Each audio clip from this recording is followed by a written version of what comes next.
10:00 ng umaga, prep time. Ang kusina ng Lechel ay hindi lang basta lugar ng pagluluto. Isa itong orchestra. Ang tunog ng mga kutsilyo na tumatama sa chopping boards ay parang percussion. Ang hiss ng steam mula sa stalks ay parang wind instruments. At si Chef Luc Dubois, siya ang conductor na laging galit sa kanyang mga musikero. Nakatayo si Luc sa gitna ng kusina. Ini-inspeksyon ang isang tray ng heirloom tomatoes. Inamoy niya ang isa. Napapikit siya. Tout acidique. Bulong ni Luc sa sarili. Sabay, tapon ng kamati sa basurahan. Garbage. Ou Grodis? Someone who hates joy? Sa kabilang dulo ng kusina, inaayos ni Angie ang reservation book.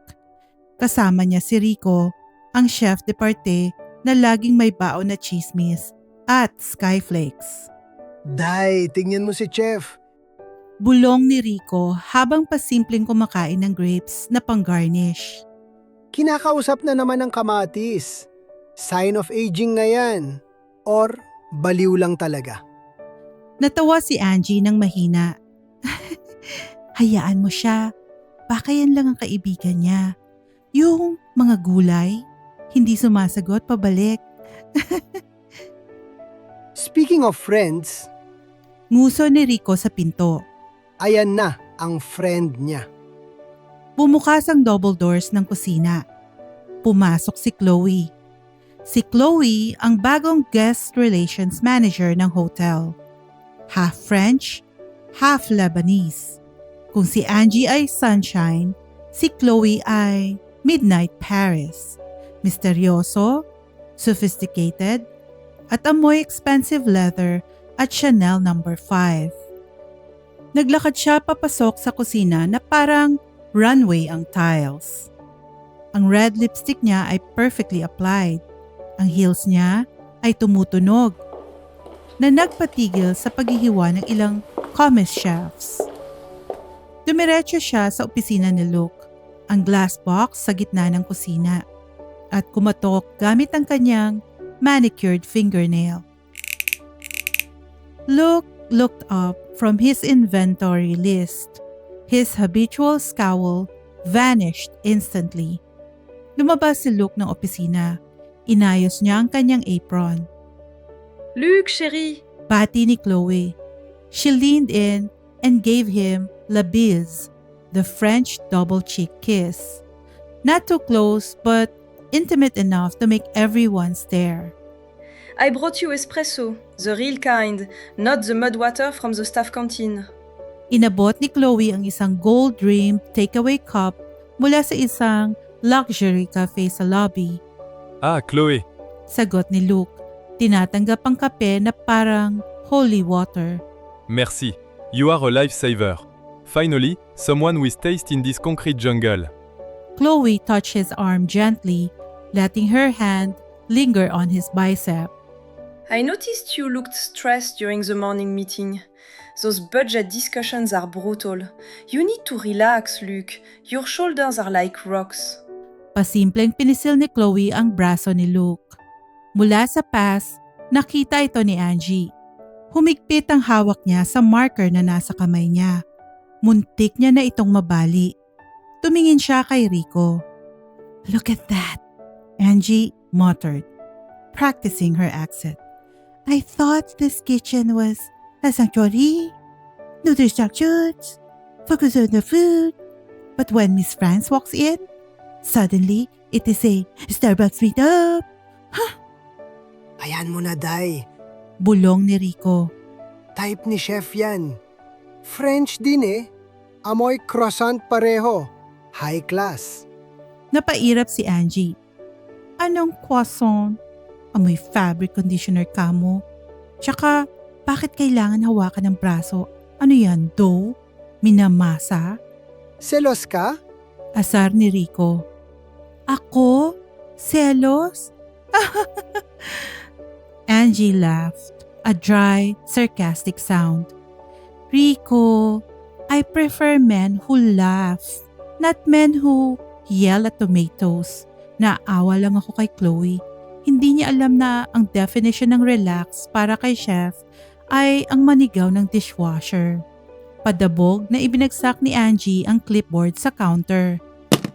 Napatingin si Luke at Chloe sa ingay. Everything okay over there? Tanong ni Luke, taas ang kilay, clearly annoyed at the interruption. Fine, Chef, sagot ni Angie, giving him a tight, fake smile. Just arranging the clipboards, checking if they work. Gravity check, physics. Luke narrowed his eyes at her. It is gravity. It works. Do not test it again. Luke narrowed his eyes at her. Humarap ulit siya kay Chloe, smiling charmingly. I will check my schedule for dinner, Chloe. But tonight is crucial. We have the Japanese shipment coming. If I survive, maybe we celebrate. I'll keep the wine chilled. Chloe winked before turning around and sashaying out of the kitchen, giving Angie a dismissive glance on her way out. 12 p.m., lunch break. Ang staff canteen ng hotel ay parang United Nations. Sa isang mesa, naandon ang mga Nepalese security guards na kumakain ng curry.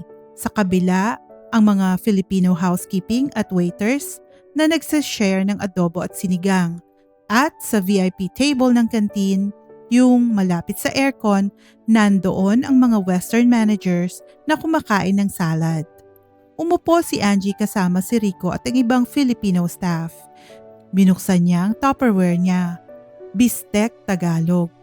Grabe ang init sa labas. Reklamo ni Marie, pastry chef. 45 degrees na. Parang impyerno na may humidity. Speaking of init, Singit ni Rico. mainit din ang ulo ng dragon kanina. Nakita niyo ba kung paano niya tignan si Angie nung nagbagsak ng clipboard? Tumigil ka nga. Saway ni Angie, subo ng kanin. Wala akong pakialam sa kanya, okay? Ang iniisip ko lang paano ko mapapa-approve ang leave ko sa Pasko. Miss ko na ang Pinas. Sa kabilang dulo ng kantin, pumasok si Luke. Bihira siyang kumain sa kantin. Usually, kumakain siya sa opisina niya. Pero ngayon, nasira ang coffee machine sa kitchen kaya napilitan siyang bumaba. Natahimik ang kantin. Even in the break room, Luke had an aura that made people stop chewing. Kumuha siya ng isang mansanas at isang bote ng tubig. He looked around for a seat. The Western managers waved at him. Luke, over here! Luke ignored them. Instead, he chose a small, empty table near the Filipinos. Umupo siya ng elegante.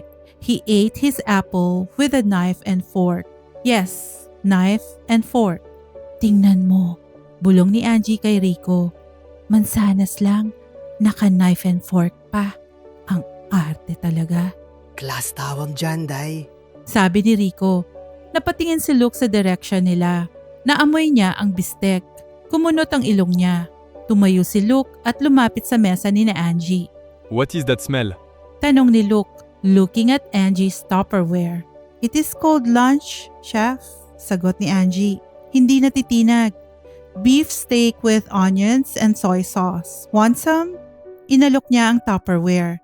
Luke recoiled as if she offered him radioactive waste.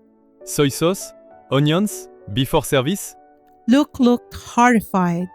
You will smell like a salty factory. How can you serve guests smelling like that? I brush my teeth, chef. Angie retorted, smiling sweetly. It is called hygiene. Try it sometime. Maybe the tomatoes won't be so afraid of you. Nagpigil ng tawa ang buong mesa. Si Rico muntik nang mabilaukan sa tubig. Luke's eyes flashed. No one spoke to him like that. Enjoy your brown meat. Luke sneered. Just make sure you do not breathe on my customers. Tumalikod siya at umalis bit-bit ang kanyang mansanas. See? Sabi ni Angie pagkaalis niya. Demonyo talaga.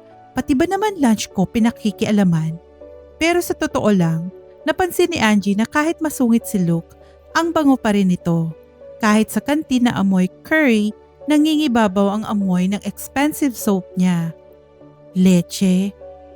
4 p.m., 2 oras bago mag-dinner service. Pumalik ang tensyon sa kusina. Everyone was prepping for the rush. Biglang tumunog ang telepono sa opisina ni Luke. Sinagot niya ito. Ilang segundo lang, narinig ng buong kusina ang isang sigaw na yumanig sa mga kawali. What do you mean it is stuck? Lumabas si Luke sa opisina, hawak ang telepono. Mukhang sasabog ang ugat sa leeg. Ang mukha niya ay kasing pula ng lobster. No! I do not care about the traffic! Sigaw niya sa kausap sa phone. Those are Hokkaido scallops. They are the star of my appetizer menu. They cost more than your truck. If they sit in that non-refrigerated van for 1 more hour in this 40-degree heat, they will cook themselves. I cannot serve pre-cooked scallops from a van. Binabaan niya ng telepono ang supplier. Humarap siya sa staff. Everyone froze. The chopping stopped. The sizzling stopped. Disaster. Anunsyo ni Luke, pacing back and forth like a general losing a war. The shipment is dead. The cooling system failed on Sheikh Zayed Road. The scallops are currently baking in the sun. We have no scallops for tonight. Chef, Tanong ni Pierre, raising a timid hand. can we serve the frozen ones from the backup freezer? The Canadian ones? Luke looked at Pierre like he just suggested serving dog food. Frozen? Luke gasped, clutching his chest dramatically. Pierre, are you trying to kill me? Frozen scallops taste like erasers. They taste like flip-flops. Do I look like a man who serves flip-flops to my guests? No, chef. Pierre whispered, looking down. Remove the dish from the menu. Luke ordered. Cancel it. Tell the guests the scallops migrated back to Japan. But, Chef! Singit ni Angie mula sa pass. The menu is already printed and we have 5 pre-orders for the degustation menu. The guests specifically requested the scallop carpaccio. We cannot just remove it. They will eat us alive. TripAdvisor will destroy us. Lumapit si Luke kay Angie. Do not talk to me about TripAdvisor. Bulyaw ni Luke. Serving rubbery shellfish is a culinary crime. My ancestors in Lyon will haunt me. Unless you can fly to Japan and back in 1 hour, be quiet. I am grieving. Angie bit her tongue. OA naman ito. Flip-flops agad. Pero nakita niya ang desperasyon ni Luke. This wasn't just tantrum. This was his pride. 4:15 p.m. Lumabas si Angie sa loading bay, ang likod ng hotel kung saan dumadaan ang deliveries. Pagbukas pa lang ng pinto, sumalubong na ang init. 42 degrees Celsius. Ang hangin ay mainit at maalinsangan, parang hair dryer na nakatutok sa mukha mo. Agad na namasa ang noo ni Angie. Lumabas din si Luke, sinundan si Angie, hoping na baka dumating ang truck. It is an oven out here. Reklamo ni Luke, wiping his brow with a silk handkerchief. How do people survive in this country? We adapt, Chef, sagot ni Angie. We don't complain. We find solutions. There is no solution for melted scallops. Luke muttered, leaning against the wall, watching the empty road. Habang naghihintay sila sa wala, isang itim na G-Wagon ang pumasok sa loading bay area. Tumigil ito sa harap nila. Bumaba ang bintana. Si Karim, ang VIP guest noong nakaraang gabi. Relaxed, nakangiti, suot ang kanyang immaculate white kandura at designer sunglasses. Ang AC ng kotse niya ay ramdam hanggang sa labas. Hello, hello. Bati ni Karim. Why are the chef and the head waitress sweating outside? Is the kitchen on fire? Nakita niya si Angie. Tinanggal niya ang shades niya. Angie, you look distressed, but still beautiful, of course. Luke rolled his eyes so hard it almost hurt. Great. The playboy is here. Sir Kareem! Angie forced a smile, wiping sweat from her neck. We have crisis. The scallop truck broke down. Chef Luke is refusing to serve flip-flops, so we are basically doomed. Scallops? Kareem chuckled. That is why you are standing in the heat? Yes, it is a disaster. Sabi ni Luke stepping forward. A culinary tragedy. Kareem ignored Luke completely and looked at Angie. Where is the truck? Kareem asked. Near the Jebel Ali border. Kareem took out his phone. Habibti, get inside. It is too hot for you here. He dialed the number, spoke in rapid Arabic, authoritative but calm. Hello? Ahmed, send a refrigerated van from my private catering. Emergency lane permit. Yes. Pick up the boxes for Luciel. Bring it to the hotel loading bay. Now. Yalla. Binaba niya ang phone, tumingin kay Angie at kumindat. Your scallops will be here in 30 minutes. My driver drives like he is in Fast and Furious. Nanlaki ang mata ni Angie. Really? Just like that? For you? Yes. Kareem smiled. Consider it my contribution to the art and to your happiness. Sa gilid, nakatayo si Luke. Narinig niya ang, "For you." Humigpit ang hawak ni Luke sa pader. Kung pwede lang gibain ang pader sa inis, ginawa na niya. Luke watched Kareem smiling at Angie. He watched Angie smiling back. A genuine, relieved smile that she never gave him. Luke felt something burn in his chest. It wasn't the heat of Dubai. It was pure green envy. "Thank you, Sir Kareem," Angie said, genuinely grateful. "You saved us." Anything, Angie. Kareem said smoothly. Then he glanced at Luke. Chef, try to smile. It helps with the wrinkles. Pinaandar ni Kareem ang G-Wagon at umalis.